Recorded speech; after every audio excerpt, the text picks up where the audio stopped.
够紧吗？不够紧。不够紧。来，我来教你。好，谢谢老师。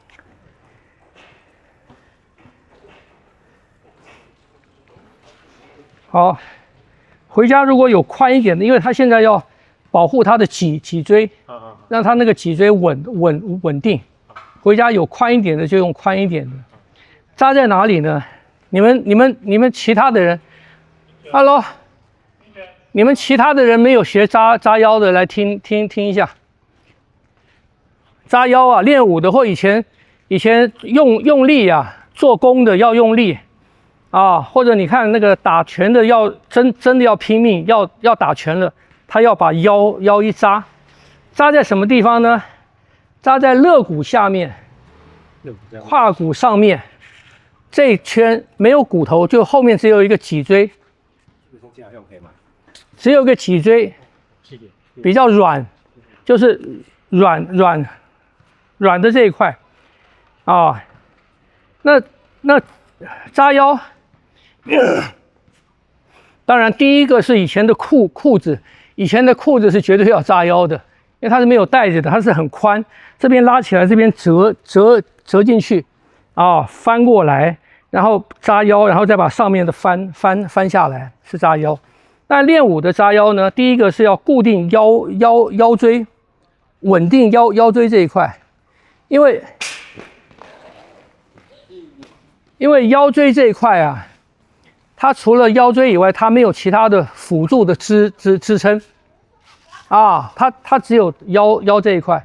第二个，扎腰要扎紧，尤其练力量的，要保持到脏腑的稳定，就是不要你用力的时候，它会往下，比方这个胃啊或者肠子啊，你用力它会往下跑，它会往下。撑开啊，所以第二个是什么？保持到脏腑的稳定。第三个是什么？第三个是扎腰起来以后呢，保持到我们的气息啊是靠近中央，靠近中央来走啊，你就不会，它不会这个地方，它不会往横向的走。帮助它往直向的走，啊，所以呢，扎腰第一个哈，那它的宽度呢？它的宽度就是上面你扎紧了，上面不要碰到肋骨，下面不要碰到胯骨，所以每一个人的这个带子的宽度不太一样，啊，像小孩子的就要紧一点，然后练武术的人，练力量的。带子宽一点，练气功的，像刚才那个细带子，比较适合练气功的，就是它对那个身体的约束没有那么大啊。那我们先讲这个，这就是你这个你一条带子啊，先找到中央，然后放到中央，从后面过来。到这个地方啊，你放到大概在中间了以后，松紧要多紧呢？你拉住这两端，收腰，把它扎紧，然后这一端拉过来，这一端拉过来，扶到啊，穿过来，扎紧，横过来啊。这个塞进去，就这样子，所以它是靠你的什么？你拉紧以后，你的肌肉的膨胀力，用你的膨胀力把它扎得很紧的。所以这样子呢，当我们要撤的时候呢，任何一端你一拉就开了，这样不懂？所以它紧到尤其是小孩子的时候啊。拉过来，那有时候我们简单就在前面打一个结就算了哈，但是传统的是这样拉，就你弄好了以后啊，师傅他会抓到你这个前面的地方，他会抓进来，拉一拉，看是不是会有空隙，不能有空，知道吗？拉有空，他一拳就打上去啊，所以这是把胸腔的区域、胸腔区域跟腹腔区域把它区分开，让上面的在上面，下面的在下面啊。那他现在腰有伤啊，那后面的部分，这个后面的部分是比较细的嘛，腰有伤，后面的部分就要用宽的。你要把宽的这个部分放到这个腰上面扎啊，让它对腰的，就是稳固那个腰啊，骨头跟肌肉跟筋啊，保护的比较好，这样不懂啊？所以一般练拳来讲哈，全都要扎腰的，都要扎腰，尤其是现在练炮锤啊，我们练走八拇掌的话，走八拇掌就不一定要扎，走推掌就要扎啊，就可以扎啊。所以这个是扎腰，在以前来讲是必须的。那以前像 Victor 以前在扎的时候，就是扎一整天都没拿掉，是不是？我现在也开车的时候都会扎嘛啊！我以前在扎的时候也是一样，除了洗澡时候拿掉，除了洗澡拿掉也不拿掉的。然后呢，一段时间我师父他会做一个，他自己用布做啊，做前面是一个袋子，很多小口，然后里面放钱币。10块钱的钱币啊，放了就是变成有一个重量啊。那为什么不用现在的铅条呢？因为铅条它太硬，你或者用铁砂也可以。铜币或者铁砂它是会动的，所以你在做动作的时候啊，它不会伤害你啊，就是腰上面加一点重量，每天就这样带着走啊。那以前我们加重啊，先加在腰，就是你加在腰的效果比单独加在腿上面好啊，因为你重量加在腰上面，它对身体来讲它是平衡的，这个重量是你全身的。你如果只加在腿上面，它不平衡的，它光是在腿，然后你会什么？你一拿掉以后变成什么？变成上重下轻而且你的胯不够强的时候，膝盖的力量不够强的时候啊，你就放在小腿上面，这个重量放在小腿上面啊，它会伤胯跟那个腰跟膝盖的筋。因为你没有足够的力量提住它，听不懂？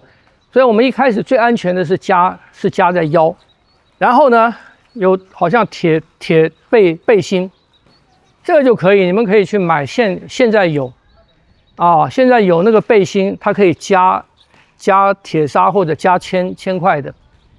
天气热就不用了，就天气凉的时候天气凉就可以买一个那个加。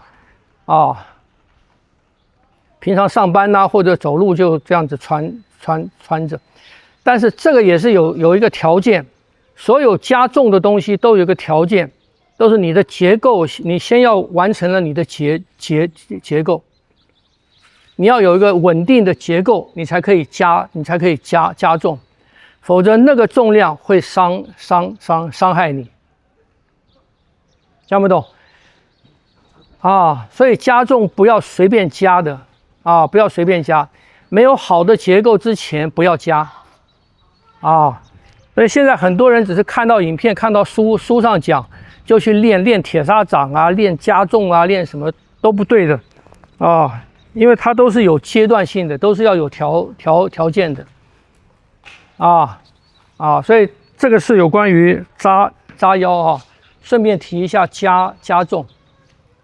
你帮他护一下腰。啊，我想请问一下，嗯这个腰带绑的位置啊，虽然说在这个区域，对，可是是这里会比较吸气会这边是吸出来，那我还是要绑在下面吗？它不是下面啊，它就是你的肋骨跟胯骨中间这个地方啊。对，这个区域我会有个地方吸气比较膨胀，那我应该要在哪个地方绑？还是一样啊，因为你吸气膨胀是你的身体结构并没有变啊，胃还是在那个地方啊，肠子还是在那个地方啊，没有变啊。所以扎腰可以帮助你回复。哦，就这个区域都可以上下旋。对啊，你就从这边算过来嘛，就是这个区域嘛，就是大概在前面，大概就在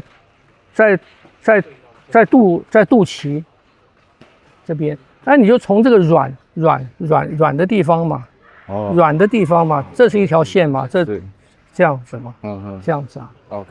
所以你扎的时候，你前面有，你就扎的时候一吸气，一收腹，扎紧了，在这个地方绑，哎，加重会从前面优先加，从前面加。这个扎腰哈，吃饭的时候啊可以扎，就你吃饭的时候把它扎紧，你不会吃多，因为你一吃多，它不会往下掉，它会往前胀，所以你感觉很紧了，你就觉得大概吃的差不多了。可是不能吃完饭就把它拿掉，而现在吃饭了，紧了把那个裤腰带一松，这样就不行了，这样子那个胃就往下掉了。这样有没有懂？所以你扎腰，你吃饭扎腰，让那个胃啊，它不会下去压那个肠子，这样有没有懂？这个要注意的。所以扎 S 腰带也是效果一样。S 腰带太硬，太硬，我家里也有那个举重的那个腰带，它前面比较大，前面很宽的那比较不适合我们练拳的带晓得吗？就是这种软布就行。因为吃比较少吃饭的时候吃比较少。吃比较少，然后你吃多了，胃它是往前胀，它不会往下掉然后你这个扎起来以后啊，你坐下去的时候，你站跟坐很自然那个腰就正了，腰就直了。因为你扎这个样子，你去这种姿势，你就感觉很不舒服，很不舒服。所以你扎起腰来，你坐站行动很自然，那个腰就正了。所以晚上睡觉照扎。你太太不反对，我没意见睡觉可以拿下来了但是在台湾有一个问题所以一般我现在也对你们也不太要求的太严，因为我自己扎那么久因为台湾的天气比较潮湿，所以扎的那个皮肤它会久了，它会那个皮肤地方它会变色它会变色有时候你皮肤过敏的会痒会长疹子什么的所以你们现在要扎的话，就是一般就是一般要练拳了，把它扎一下练完拳不要马上的松掉晓得吗？稍微散步轻松，然后再取掉所以扎腰在以前是一个很正常的事情，所以你们看那个以前就算绑皮带呀，那个人家讲老派的皮带也都是绑在腰上面，而且是绑很紧的啊。那后来就被讲成很土啊，那穿那样子都是很土的老人家。后来裤子就穿到肚子上了，穿到胯骨上去了啊。那这个东西就没有了啊。当然还有一个我们扎腰那种宽腰带的时候啊，它保护到哪里呢？保护到肚脐啊，就肚脐跟后面保护到肾嘛。肚脐啊是需要保护的，因为它怕什么？它怕风寒啊，因为肚脐它是一个通道。肚脐是一个通道，它不是封死的，它是一个通道，所以我们练拳哦，或者你运动完，最怕的几个地方啊，第一个就是肚脐，第一个就是肚脐啊，当然颈子也算，有几个比较大的穴的地方啊，所以肚脐这个地方你要保护好啊。好，你们再练练看。说你的师傅有加重量，但是他的目的是什么？他帮我加，要帮你加。对，重量目的是什么？目的就是增加你身体的那个负荷的能力，跟你增加肉的嘛。然后你在平常走路啊，在活动啊，你带着那个重量多一点的重量在活动的时候，增加你身体的那个能力。哦，就是你走路你的那些胯，你不管，反正你平常在行动的时候，你就加上，你是不是就有一个多一点的重量了？然后你慢慢加多，一开始不要多。谢谢。但你拿掉了以后，就觉得很轻，身体比较轻。哦，但是其实前面要加，为了后面把它拿掉嘛。对呀，是啊，不是一直这样，不是10几年这样子练。有时候加习惯了，你就那样。哦 ，OK， 你就那样子的。那你觉得要特殊的情况，你要更快，你的行动要更快的时候，你就把那个取掉。懂。那我可以比如说拿棍子那些这样。因为在腰上面的时候，我刚才讲过了，重量加在腰上面的时候啊，是你全身的在负担它，全身每一个肌肉在平均负担它。就这里，并不是这里，跟下面跟上面，每一个地方，因为它在中央嘛，那你单独用手或者加在腿，它是局部，它是增加局部的负担。就算我比如说不放一个东西这样，也是一样的。对。哦 ，OK， 谢谢。外面不是穿裤子吗？对啊，你穿裤子就把它藏在裤腰里嘛。衣服里面，裤子在前。对呀。老师以前是用那个布自己做的还是？对，宽一点的布。宽一点，差不多这样宽。软的。对。棉布还是什么？一样长的，对。所以说不一定要买这个啊，没有这个是人家是方便嘛，对啊。这个是大东山的，就要去布市找人家定做。对啊，你自己做啊，做一个棉的。因为现在我不晓得现在有没有卖了，卖那个传统中国式服装的好像也没有，好像也没有用这个。好像有黑色跟红色的带子。哦。但是我不知道那个是什么材质。你想要。